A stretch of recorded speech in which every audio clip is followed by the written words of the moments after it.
السلام علیکم ورحمۃ اللہ تعالی وبرکاتہ۔ نحمده ونصلی ونسلم علی رسولہ الکریم، اما بعد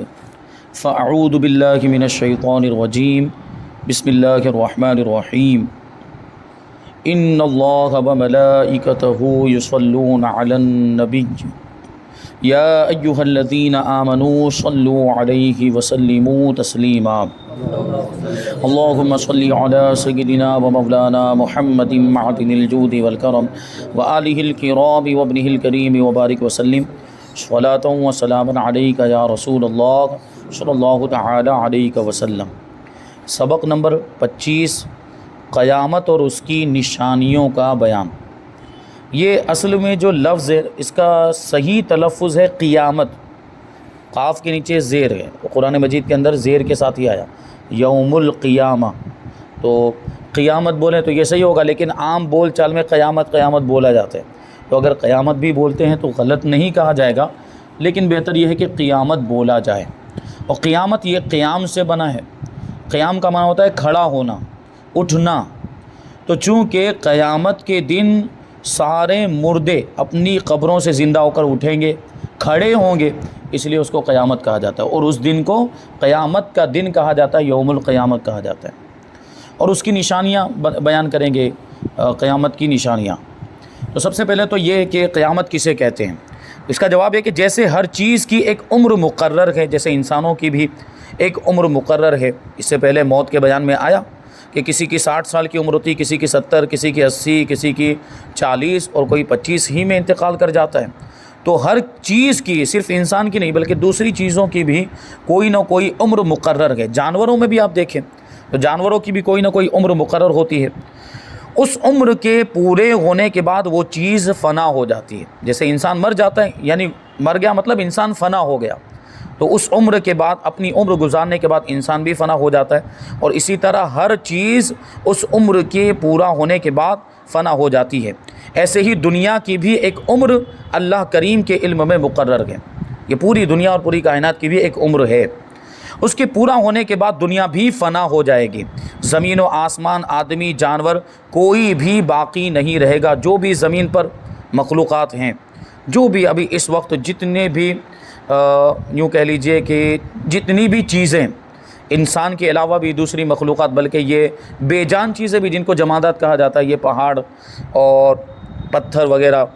اور سمندر، یہ ساری چیزیں فنا ہو جائیں گی، اور اسی کو قیامت کہتے ہیں۔ جیسے آدمی کے مرنے سے پہلے بیماری کی شدت، جان نکلنے کی علامات ظاہر ہوتی ہیں، ایسے ہی قیامت سے پہلے اس کی نشانیاں۔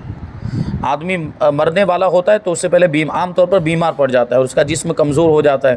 یا جو ہے کہ جان نکلنے کی دوسری علامتیں، جو ماہرین ہوتے ہیں وہ جانتے ہیں کہ اس کی جان نکلنے والی ہے، جان کنی کا وقت آ گیا، نزا کا عالم شروع ہو گیا، وہ سمجھ جاتے ہیں اس کی علامتوں کو دیکھ کر۔ کچھ ایسی علامت، وہ ناک کی ہڈی ٹیڑھی ہو جاتی ہے یا کچھ اس طرح جو ہے وہ جانتے ہیں، تو یہ سب علامتیں، تو مرنے سے پہلے مرنے کی علامتیں ظاہر ہوتی ہیں۔ اسی طرح قیامت آنے سے پہلے قیامت کی علامتیں اور نشانیاں بھی ظاہر ہوں گی، اور حدیثوں کے اندر جو بھی نشانیاں بیان کی گئی ہیں ان میں سے بہت ساری علامتیں تو ظاہر ہو چکی ہیں، ان میں سے بہت سی نشانیاں ظاہر ہو چکی ہیں۔ اب سمجھ لیجئے کہ صرف جو بڑی بڑی نشانیاں ہیں انہی کا ظاہر ہونا باقی ہے، اور باقی تو تقریباً ساری چھوٹی نشانیاں تو ظاہر ہو چکی۔ اس کا مطلب ہے کہ قیامت بہت قریب آ چکی ہے۔ آگے سوال ہے کہ قیامت آنے سے پہلے اس کی کیا کیا علامتیں ظاہر ہوں گی؟ جواب، قیامت کے آنے سے پہلے دنیا سے علم اٹھ جائے گا، عالم باقی نہیں رہیں گے۔ علم اٹھ جانے کا یہ مطلب ہے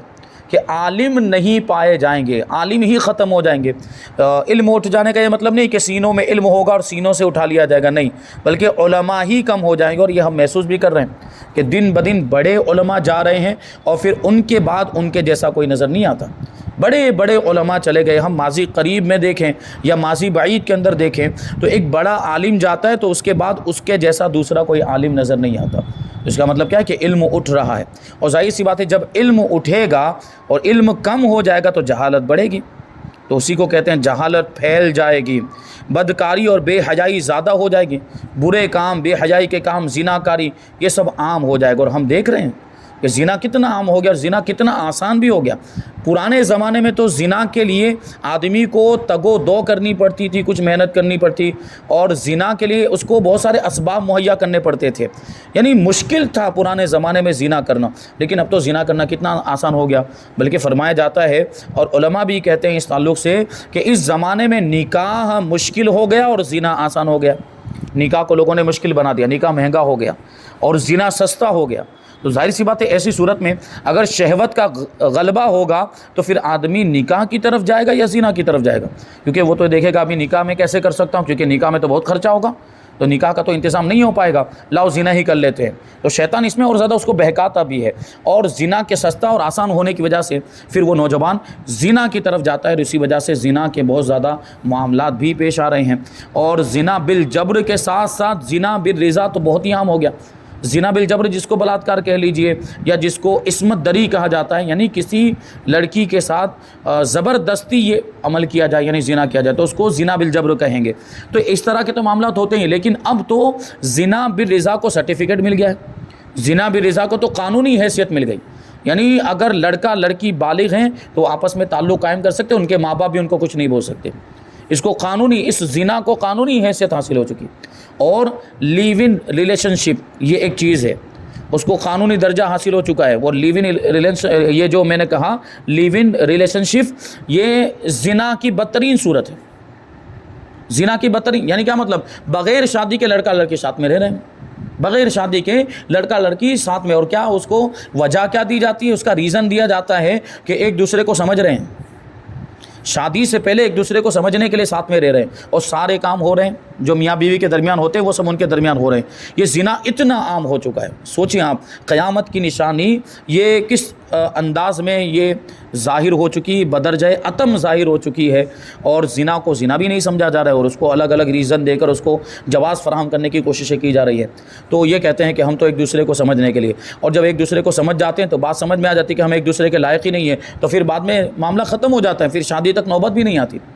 اور یہ بھی تو بات ان کے ذہن میں ہونی چاہیے کہ جب یہ لڑکی میرے ساتھ رہنے لگ گئی، اور لڑکی سوچے کہ یہ جب لڑکا میرے ساتھ رہنے لگ تو کسی اور لڑکی کے ساتھ بھی یہ اس طرح کا عمل کر سکتا ہے، یا یہ لڑکی کسی اور لڑکی کے ساتھ بھی اس طرح کا عمل کر سکتی ہے، تو دونوں کے دل میں ایک دوسرے کے لیے پھر نفرت پیدا ہو جاتی ہے، اور پھر وہ ایک دوسرے کو پسند نہیں کرتے، اور دونوں پھر الگ ہو جاتے ہیں، جدا ہو جاتے ہیں۔ تو وہ شادی آج کل کے زمانے میں ایک رسم بن کے رہ گئی ہے، اور ایک مجبوری بن کر رہ گئی کہ معاشرے میں اور سوسائٹی میں شادی ہوتی ہے، لوگوں کو دکھانے کے لیے کرنی پڑتی ہے، اور رشتہ داروں کے دباؤ میں آنے کے لیے کرنی پڑتی ہے، ورنہ جو جسمانی تعلق ہے وہ تو بہت عام ہو چکا ہے۔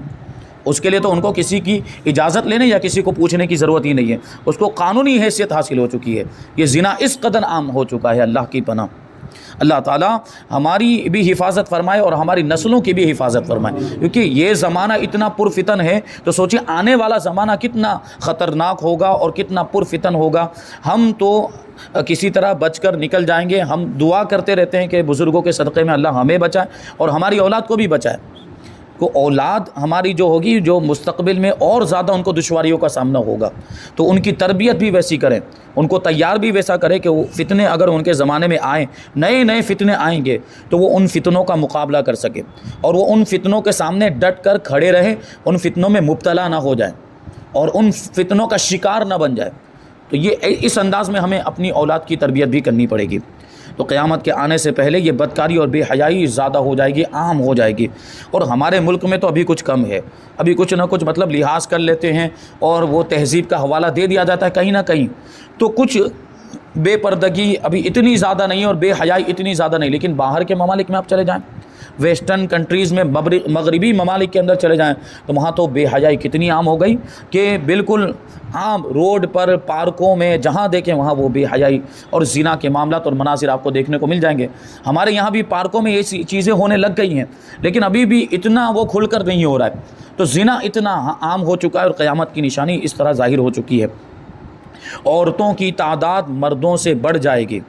عورتوں کی تعداد مردوں سے بڑھ جائے گی۔ بڑے دجال کے سوا 30 دجال اور ہوں گے، ہر ایک ان میں سے نبوت کا دعویٰ کرے گا معاذ اللہ۔ ایک تو بڑا دجال ہوگا، اس کا تو ابھی تفصیلی بیان آگے آئے گا، اس کے علاوہ بھی 30 دجال ہوں گے۔ اور دجال یہ دجل سے بنا ہے، اور دجل کا مطلب ہی ہوتا ہے دھوکہ دینا، جھوٹ بولنا۔ تو چونکہ یہ جھوٹا ہوگا جھوٹا نبوت کا دعویٰ کرے گا دجال، اور اس کے علاوہ 30 دوسرے بھی بڑے بڑے دجال ہوں گے جو جھوٹا نبوت کا دعویٰ کریں گے۔ باوجود یہ کہ حضور پرنور سید الانبیاء صلی اللہ علیہ وسلم پر نبوت ختم ہو چکی، اب آپ کے بعد کوئی نیا نبی نہیں آ سکتا، پھر بھی یہ جھوٹے دعوے دار نبوت کا جھوٹا دعویٰ کریں گے۔ ان میں سے بعض دجال تو گزر چکے، جیسے مسیلمہ کذاب، اسود انسی، مرزا علی محمد باب، مرزا علی حسین بہاء اللہ، مرزا غلام احمد قادیانی، بعض اور باقی ہیں، وہ بھی ضرور ہوں گے۔ مال کی کثرت ہو جائے گی، قیامت کی نشانیوں میں سے ہے مال بہت زیادہ ہو جائے گا، لوگ مالدار ہو جائیں گے، یہاں تک کہ قرب قیامت پہ ایک زمانہ ایسا آئے گا کہ آدمی اپنی زکوٰۃ نکالے گا تو زکوٰۃ لینے والا کوئی نہیں ملے گا، ارے وہ سامنے والے سبھی اتنے مالدار ہو چکے، کوئی فقیر ہوگا ہی نہیں، اتنے زیادہ وہ مال کی اتنی زیادہ کثرت ہوگی تو کوئی زکوٰۃ لینے و زکوٰۃ کو قبول کرنے والا نہیں ہوگا، یعنی زکوٰۃ لے کر کہیں پہنچیں گے تو سامنے والا کہے گا میں بھی مالدار ہوں، میں زکوٰۃ کا مستحق ہی نہیں، اتنی زیادہ کثرت ہو جائے گی مال کی۔ عرب میں کھیتی باغ نہریں ہو جائیں گی، کیونکہ عرب یہ زیادہ تر ریگستانی علاقوں پر مشتمل ہے، اور ریگستان میں کھیتی نہیں ہوتی، ریگستان میں عام طور پر باغ وغیرہ نہیں ہوتے، نہریں نہیں ہوتی، ندیاں نالے نہیں ہوتے، لیکن قرب قیامت میں عرب میں کھیتیاں بھی ہونے لگ جائیں گی، باغ بھی ہوں گے اور نہریں بھی ہوں گی، اور عرب میں عام طور پر گرمی بہت زیادہ ہوتی، بارش بہت کم ہوتی ہے، عرب گرم علاقہ ہے، بارش کم ہوتی ہے۔ ابھی آپ غور کریں تو وہاں دبئی کے اندر اور کچھ UAE کے دوسرے علاقوں کے اندر ان لوگوں نے مصنوعی بارش کروانا بھی شروع کر دیا۔ دیکھیے یہ ظاہر ہو رہی ہے نشانی، مصنوعی بارش یعنی نقلی بارش، وہ بادلوں کو چھیڑ چھاڑ کرتے ہیں، کچھ وہ مشینری کے ذریعے سے بادلوں میں کچھ چھیڑ چھاڑ کرتے ہیں تو بارش ہونے لگتی ہے، یہ نقلی بارش انہوں نے شروع کروا دی ہے۔ تو یہ بھی تو قیامت کی، اب یہ بارش ہوگی تو پھر وہ سبزہ اگے گا، کھیتیاں ہونے لگ جائے گی، جو بارش نہیں ہوتی ہے تو کھیتی نہیں ہو پا رہی ہے، بارش ہوگی تو کھیتی ہونے لگ جائے گی، باغ بھی ہو جائیں گے، اور نہریں بھی جاری، بارش ہونے لگ جائے گی تو پانی جمع ہونے لگ جائے گا، نہر ہو جائے گی، ندیاں بن جائے گی، تو یہ دھیرے دھیرے دیکھیے یہ نشانیاں ظاہر ہونی شروع ہو گئی۔ دین پر قائم رہنا مشکل ہو جائے گا، ابھی تو الحمدللہ بزرگوں کی برکت سے اور علماء سے جو لوگ وابستہ ہیں اور بزرگوں کے دامن سے جو وابستہ ہیں تو الحمدللہ وہ دین پر عمل کر رہے ہیں، دین سے جڑے ہوئے ہیں، لیکن ایک زمانہ ابھی آئے گا وہ اتنا پرفتن ہوگا اور اس زمانے میں دین پر قائم رہنا اتنا مشکل ہو جائے، حدیث میں الفاظ بھی آئے کہ ایمان بچانا اتنا مشکل ہو جائے گا جیسے ہاتھ میں انگارہ لینا، اتنا مشکل ہو جائے گا، اور وقت بہت جلد گزرے گا، وقت میں سے برکت ختم ہو جائے گی، وقت بہت جلد گزرے گا۔ ہم 20 سال پہلے 25 سال پہلے کا زمانہ یاد کریں تو ہمیں لگتا تھا کہ دن بڑے ہیں، لیکن اب دن کس طریقے سے گزر رہے ہیں، یہ سال مہینوں کی طرح گزر جا رہا ہے، مہینے ہفتے کی طرح گزر رہے ہیں، ہفتے دن کی طرح گزر رہے ہیں، اور دن 1 گھنٹے کی طرح گزر جاتا ہے، اور یہ جتنا مطلب قیامت کا وقت قریب جاتا رہے گا، یہ وقت بھی اتنا ہی کم ہوتا چلا جائے گا اور وقت کی برکت ختم ہوتی جائے گی۔ تو ہم دیکھ رہے ہیں، اس کو محسوس کرتے ہیں کہ ہم کتنی جلدی ہماری عمر بیت جاتی ہے، کتنی جلدی 20 سال کے ہو گئے، کتنی جلدی 25 سال کے، ہم پیچھے دیکھتے ہیں تو ہمیں اس چیز کا احساس ہوتا ہے کہ ہم کتنی جلدی اتنے بڑے ہو گئے اور زمانہ کتنی جلدی گزر گیا، تو وقت بہت جلدی گزرے گا۔ زکوٰۃ دینا لوگوں کو دشوار ہوگا، یعنی لوگ بوجھ سمجھیں گے۔ اب دیکھتے ہیں ہم جب زکوٰۃ کی بات کی جاتی ہے کہ زکوٰۃ ادا کرنا چاہیے، زکوٰۃ ادا کرنا فرض ہے، ضروری ہے، تو لوگوں کو لگتا ہے کہ یہ ہمارے مال میں سے کیوں دیں ہم، یہ تو ہم نے محنت کر کے کمایا، ہم نے اتنی محنت کری، اس کے لیے اتنی مشقت، اتنی تکلیفیں برداشت کی، پھر یہ مال ہم کیوں دے دیں غریبوں کو؟ حالانکہ ان کو پتہ ہونا چاہیے کہ یہ مال اللہ کا دیا ہوا ہے، اور جتنا حصہ زکوٰۃ کے طور پر مقرر کیا گیا اس میں اس کا حق ہی نہیں ہے، وہ تو فقیروں کا حق ہے، وہ غریبوں کا حق ہے، ان کو دینا ضروری ہے، اور وہ مال اس کا ہے نہیں، وہ استعمال کرے گا تو اس میں ہرگز برکت ہو ہی نہیں سکتی، بلکہ اس کی وجہ سے دوسرا مال بھی خراب ہو جائے گا اور دوسرے مال کی برکت بھی ختم ہو جائے گی، اس لیے زکوٰۃ ادا کرنا چاہیے۔ تو قیامت کے قریب لوگوں کو زکوٰۃ دینا دشوار ہوگا، تو آج دیکھ رہے ہیں لوگوں کے لیے زکوٰۃ ادا کرنا بوجھ ہو گیا ہے۔ علم کو لوگ دنیا کے لیے پڑھیں گے، دنیا حاصل کرنے کے، علم حاصل کرنے کے بعد ہم اس کے ذریعے سے دنیا کمائیں گے، اور ہم دیکھ بھی رہے ہیں کہ علم حاصل کرنے کے بعد لوگ اس کو ذریعہ معاش بنا لیتے ہیں، کمائی کا ذریعہ بنا لیتے ہیں، پھر اسی علم کو استعمال کرتے ہیں روپیہ پیسہ حاصل کرنے کے لیے۔ جبکہ ہم پرانے زمانے میں علماء کو دیکھیں، فری میں علم سکھاتے تھے، فری میں تعلیم دیا کرتے تھے۔ غوث پاک رضی اللہ تعالیٰ عنہ کا زمانہ یاد کریں، غوث پاک رضی اللہ تعالیٰ عنہ کی محفل میں ایک وقت میں 70 ہزار لوگ حاضر ہوتے تھے علم حاصل کرنے کے لیے، اور 1 روپیہ نہیں لیا جاتا تھا، ایک روپیہ نہیں لیا جاتا تھا کہ آپ جو ہے کہ آپ ہم کو سکھا رہے ہیں، تعلیم دے رہے، لیجئے یہ ہدیہ، لیجئے یہ تحفہ۔ تو یہ چیز حالانکہ حدیث میں آیا ہے کہ آخر زمانے میں دین کا کام بھی درہم و دینار سے ہوگا، یعنی حالات ہی ایسے ہو جائیں گے،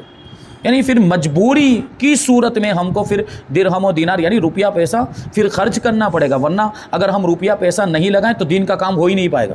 تو دین کے کام میں وہ مجبوری اور حالات ہی ایسے پیدا ہو جائیں گے، جیسے ابھی اگر ہم کو ایک جلسہ کرنا، پروگرام کروانا ہو، کسی عالم دین کو یا کسی پیر صاحب کو بلانا ہو، تو اس میں خرچہ کرنا پڑتا ہے کہ نہیں کرنا پڑتا ہے؟ بغیر آپ سوچیں کہ ایک روپیہ خرچ کیے ہوئے وہ پروگرام ہو جائے، نہیں ہو پائے گا۔ تو دین کے کام یہ زمانہ ہی ایسا آ گیا اور حالات ہی ایسے پیدا ہو گئے کہ اب پیسہ خرچ کرنا ہی پڑتا ہے۔ یہ پرانے زمانے جیسا اب حال نہیں رہا، پرانے زمانے جیسے حالات نہیں رہے۔ غوث پاک رضی اللہ تعالیٰ عنہ کی محفل میں وہاں کچھ بھی خرچہ نہیں کرنا پڑتا تھا، آپ تو آ کر محفل میں بیٹھ جاتے تھے، وہ 70 ہزار کا مجمع، اور وہ کرامت بھی آپ نے ملاحظہ کی ہوگی۔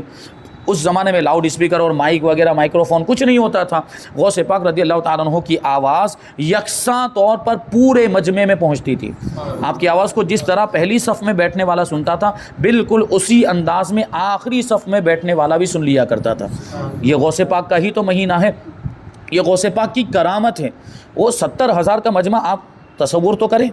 وہ 70 ہزار کا مجمع وہ کتنے رقبے کے اندر پھیلا ہوا ہوگا، کتنے ایریے کو وہ لوگ جب بیٹھتے ہوں گے تو کتنے ایریے کو گھیرتے ہوں گے؟ 70 ہزار، وہ کتنی دور تک وہ لوگ اتنی دور تک غوث پاک رضی اللہ تعالیٰ عنہ کی آواز پہنچتی تھی۔ تو یہ شان ہے، یہ اس زمانے کے لوگ تھے مخلص۔ تو بہرحال یہ علم لوگ دنیا حاصل کرنے کے لیے پڑھیں گے، مرد عورتوں کی اطاعت کریں گے، اور یہ بھی ہو رہا ہے، مرد عورتوں کی اطاعت کریں گے، ان کا کہاں مانیں گے، ماں باپ کا کہاں نہیں مانیں گے، عورتوں کا کہاں مانیں گے۔ یہ کیفیت ہو بھی گئی ہے، اور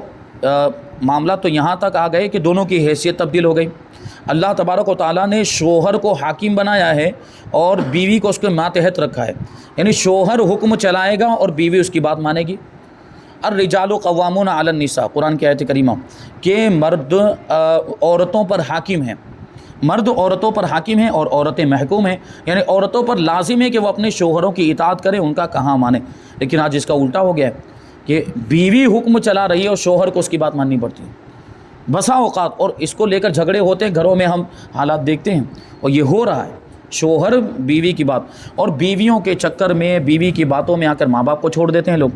ماں باپ کو الگ کر دیتے ہیں۔ اور اب تو اس طرح کے معاملات ہمارے ہندوستان میں بھی آ گئے کہ ماں باپ جب بوڑھے ہو جاتے ہیں تو ان کو اولڈ ایج ہوم میں لے جا کر ڈال دیا جاتا ہے، یعنی بوڑھوں کا یتیم خانہ۔ ابھی تک ہم بچوں کا یتیم خانہ سنتے تھے، اب بوڑھوں کا یتیم خانہ وہ بھی کھل گئے۔ ابھی تک تو ہم باہر کے بارے میں، دوسرے ممالک کے بارے میں سنتے تھے کہ وہاں اولڈ ایج ہوم ہوا کرتے ہیں، کہ وہاں بوڑھے آدمی، بچے ان کی ذمہ داری نہیں سنبھالتے، کہ کون ان کو استنجا کروائے گا، کون اٹھا کر لے جائے گا لیٹرین میں بیت الخلاء کے اندر، اور کون ان کی ضرورتوں کو پورا کرے گا۔ تو لے جا کر وہ اس کو اولڈ ایج ہوم میں بوڑھے آدمی کو، ان کے ماں باپ کو لے جا کر ڈال دیتے ہیں۔ اور اب یہ ہمارے ہندوستان میں بھی آ گئی یہ بلا۔ ابھی بڑے بڑے شہروں کے اندر یہ چیز ہے، چھوٹے شہروں میں ابھی اتنا زیادہ نہیں ہوا، اور گاؤں دیہات میں اب بھی لوگ جو ہے اپنے ماں باپ کی اہمیت کو سمجھتے ہیں، اور ماں باپ کی ضرورت کو محسوس کرتے ہوئے ان کی خدمت بھی کرتے ہیں، بوڑھا ہو جانے کے بعد ان کی وہ ضرورتوں کو پورا کرتے ہیں، اور اس طرح جو بھی معاملات ہوتے ہیں۔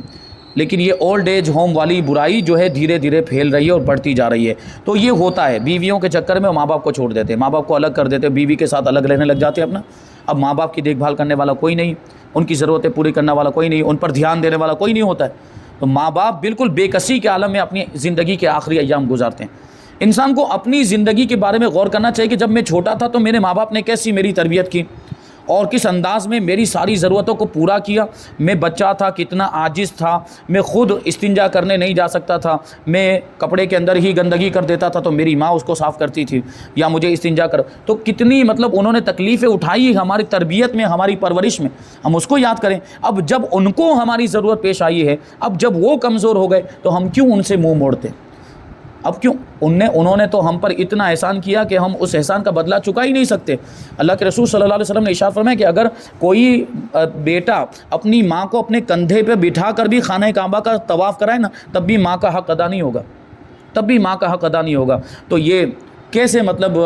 یہ ناشکرا کہا جائے ان کو، یا احسان فراموش کہا جائے کہ ماں باپ کو چھوڑ دیتے ہیں؟ بیویوں کے چکر میں۔ بہرحال بیوی کے بھی اپنے حقوق ہیں، اس کے بھی حقوق ادا کیا جائے، لیکن ماں باپ کے حقوق کو بھی فراموش نہیں کرنا چاہیے، ماں باپ کے حقوق کو بھی ادا کرنا چاہیے، دونوں میں بیلنس رہنا چاہیے، دونوں میں توازن رہنا چاہیے۔ اور یہ شوہر کی ذمہ داری ہوتی ہے کہ وہ کس طرح دونوں کو سنبھالتا ہے۔ اگر اسلامی تعلیم حاصل کی ہوگی اور اسلامی معلومات ہوگی، علماء کے پاس اٹھتا بیٹھتا ہوگا، تو یقیناً یہ ساری چیزیں ہینڈل کرنا وہ جان لے گا، اور یہ اس طرح وہ ماں باپ کے بھی حقوق ادا کرے گا اور بیوی کے حقوق بھی وہ ادا کرے گا۔ تو یہ دیکھیں، مرد عورتوں کی اطاعت کریں گے اور ماں باپ کی نافرمانی زیادہ ہو جائے گی، ماں باپ کی لوگ نافرمانی کریں گے، اور پھر یہ ہے کہ دوستوں کا تو کہاں مانیں گے لیکن ماں باپ کا کہاں نہیں مانیں گے۔ آج یہ چیز ہو رہی ہے، دوستوں کی بات خوب مانی جا رہی ہے، دوستی یاری کے تو بڑے معاملات، فرینڈشپ دوست، اور اتنی زیادہ اہمیت دی جا رہی ہے دوستی کو اور رشتہ داری کو، اور ماں باپ کو، قریبی رشتہ داروں پر وہ توجہ نہیں ہے جو دوستوں پر۔ بلکہ ابھی تو یہ زمانہ آ گیا کہ ماں باپ کو اگر کچھ کہنا ہوتا ہے یا ماں باپ کو اپنے بچے سے کوئی بات منوانی ہوتی تو اس کے دوست کے ذریعے سے کہتے ہیں کہ بھائی تو کیوں ہماری بات تو نہیں مانتا، تو کہے گا تو شاید مان لے گا۔ یہ ہے کہ نہیں، یہ ہو رہا ہے ابھی۔ تو دوستوں کی بات سن رہے ہیں لیکن ماں باپ کی بات نہیں سن رہے، یہ قیامت کی نشانی ہے۔ شراب نوشی عام ہو جائے گی، دیکھ رہے ہیں ہم شراب کتنی عام ہو گئی، نام بدل بدل کر اس کو پیا جا رہا ہے۔ شراب کو شراب کے علاوہ دوسرا نام دے دیتے ہیں کہ یہ وسکی ہے، تو یہ کیا الگ الگ پتہ نہیں کیا کیا نام، وائن اور سب، اور پی جا رہے بالکل دھڑلے سے۔ اتنی زیادہ عام ہو گئی شراب۔ نااہل سردار بنائے جائیں گے، بادشاہ بنا دیے جائیں گے۔ دیکھ رہے ہیں ہم ہمارے ملک میں بھی نااہل لوگ بادشاہ بن کے بیٹھے ہوئے ہیں، جو حکومت کے حقدار ہی نہیں وہ حکومت کر رہے ہیں، جو اس کے لائق ہی نہیں ہے وہ بادشاہ بنے ہوئے ہیں۔ نہر فرات سے سونے کا خزانہ کھلے گا۔ نہر فرات یہ عراق کے اندر یہ نہر ہے، اس میں سونے کے خزانے اس میں سے نکلیں گے، اور زمین اپنے اندر دفن شدہ خزانے اگل دے گی، اس زمین کے اندر جو خزانے سونا چاندی وہ سب باہر نکل آئے گا۔ امانت غنیمت یعنی مفت کا مال سمجھی جائے گی، لوگ امانت میں خیانت کریں گے اور امانت کی حفاظت نہیں کریں گے، جبکہ امانت کے تعلق سے حکم یہ ہے کہ اس کی حفاظت ضروری ہے، اور جس حالت میں اس نے دی ہے اسی حالت میں جس کی وہ چیز ہے اس کو واپس کر دیا جائے۔ مسجدوں میں شور مچایا جائے گا، یہ بھی دیکھتے ہیں۔ فاسق سرداری کریں گے، گنہگار لوگ سردار بن جائیں گے۔ فتنہ انگیزوں کی عزت کی جائے گی، ظالموں کی عزت کی جائے گی، ان کے روب کی وجہ سے، ان کے دبدبے کی وجہ سے۔ گانے باجے کی کثرت ہوگی، یہ بھی ہو رہا ہے۔ پہلے بزرگوں کو لوگ برا بھلا کہیں گے، کہتے ہیں نا کہ دقیانوں سی باتیں، پرانی باتیں لے کر آتے ہیں، وہ ان کی باتیں چھوڑو ابھی کی بات کرو۔ اس طرح جو اپنے بزرگوں کو خود برا بھلا کہیں گے اور اپنے بزرگوں پر لان تان کریں گے۔ کوڑے کی نوک اور جوتے کے تسمے باتیں کریں گے، کوڑے کی نوک اور جوتے کے تسمے باتیں کریں گے۔ ابھی اور بہت ساری چیزیں انشاءاللہ جو اس میں تھوڑی تفصیل ہے تو اس کو ہم آئندہ درس میں شامل کریں گے۔ اللہ تبارک و تعالیٰ کی بارگاہ میں دعا ہے کہ جو کچھ بھی بیان ہوا اس پر ہم سب کو عمل کرنے کی توفیق عطا فرمائے، ہمارے ایمان کی سلامتی عطا فرمائے، اور فتنوں سے ہم سب کی حفاظت فرمائے، ہماری اولاد کی بھی حفاظت فرمائے۔ وما علینا الا البلاغ۔ السلام علیکم۔